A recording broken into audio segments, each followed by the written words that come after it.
Hi ನಮಸ್ಕಾರ, welcome to ಸಾಶಿ cooks. ನಾನಿವತ್ತು chocolate peda ಮಾಡಿ ತೋರಿಸ್ಕೊಡ್ತಾ ಇದ್ದೀನಿ. ಚಾಕ್ಲೇಟ್ ಪೇಡ ಈ ಸ್ವೀಟನ್ನು ನೀವು 5-10 ನಿಮಿಷದೊಳಗೇ ಮಾಡ್ಕೋಬೋದು ಬೇಗನೆ.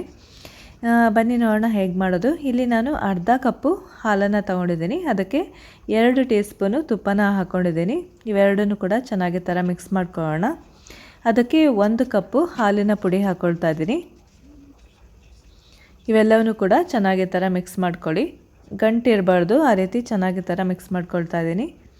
ಹಾಗೆ ಇದಕ್ಕೆ 2 ಟೇಬಲ್ ಸ್ಪೂನು ಕೋಕೋ ಪೌಡರ್ನ ಹಾಕ್ತಾಯಿದ್ದೀನಿ. ಇವೆಲ್ಲವನ್ನೂ ಕೂಡ ಚೆನ್ನಾಗಿ ಥರ ಮಿಕ್ಸ್ ಮಾಡ್ಕೊಳ್ಳೋಣ. ಇವಾಗ ನೀವು ಗ್ಯಾಸನ್ನು ಆಫ್ ಮಾಡಿಬಿಡಿ. ಈ ಸ್ಟೇಜಲ್ಲಿ ಈಗ ನಾನು ಬೆಲ್ಲದ ಪುಡಿಯನ್ನು ಸೇರಿಸ್ತಾ ಇದ್ದೀನಿ. ಇಲ್ಲಿ ನಾನು 4 ಟೇಬಲ್ ಸ್ಪೂನು ಬೆಲ್ಲದ ಪುಡಿಯನ್ನು ಹಾಕ್ಕೊಂಡಿದ್ದೀನಿ. ನೋಡಿ, ಈ ಥರ ಚೆನ್ನಾಗಿ ಮಿಕ್ಸ್ ಮಾಡ್ಕೊಳ್ಬೇಕಾಗತ್ತೆ. ನೋಡಿ, ಈಗ ಚಾಕ್ಲೇಟ್ ಮಿಕ್ಸ್ಚರ್ ಮಾಡ್ಕೊಂಡಿದ್ವಲ್ಲ, ಅದು ಕಂಪ್ಲೀಟಾಗಿ ತಣ್ಣಗಾದ್ಮೇಲೆ ಈ ಥರ ನಾವು ಅದಕ್ಕೆ ಶೇಪ್ ಕೊಡಬೇಕಾಗತ್ತೆ. ನೀವು ಈ ಥರ ಪೇಡ ಥರ ಮಾಡ್ಕೋಬೋದು, ಈ ರೌಂಡ್ ಶೇಪು, ಅಥವಾ ಇವತ್ತು ವ್ಯಾಲೆಂಟೈನ್ಸ್ ಡೇ ಸ್ಪೆಷಲಾಗಿ ಹಾರ್ಟ್ ಶೇಪಲ್ಲೂ ಕೂಡ ನೀವು ಮಾಡ್ಕೋಬೋದು ಈ ಸ್ವೀಟನ್ನು.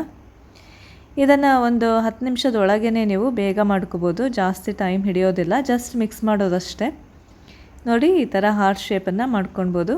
ಸ್ಪೆಷಲಾಗಿ ಯಾವುದೇ ಮೌಲ್ಡ್ ಇಲ್ದೇ ಈ ಥರ ನೀಟಾಗಿ ಚೆನ್ನಾಗಿ ಮಾಡ್ಕೋಬೋದು ಸುಲಭವಾಗಿ. ಓಕೆ, ನೀವು ಕೂಡ ಈ ರೀತಿ ಮಾಡಿ ನೋಡಿ.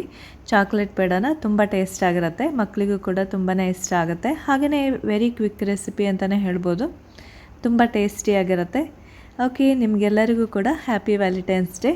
ಈ ಸ್ವೀಟನ್ನು ಖಂಡಿತ ಟ್ರೈ ಮಾಡಿ ನೋಡಿ ಇವತ್ತು. ಈ ರೆಸಿಪಿ ಇಷ್ಟ ಆದಲ್ಲಿ ಒಂದು ಲೈಕ್ ಕೊಡಿ. ಹಾಗೆಯೇ ಮತ್ತೊಂದು ಹೊಸ ರೆಸಿಪಿ ಜೊತೆ ಮತ್ತೆ ಭೇಟಿ ಆಗೋಣ. Okay, thanks for watching.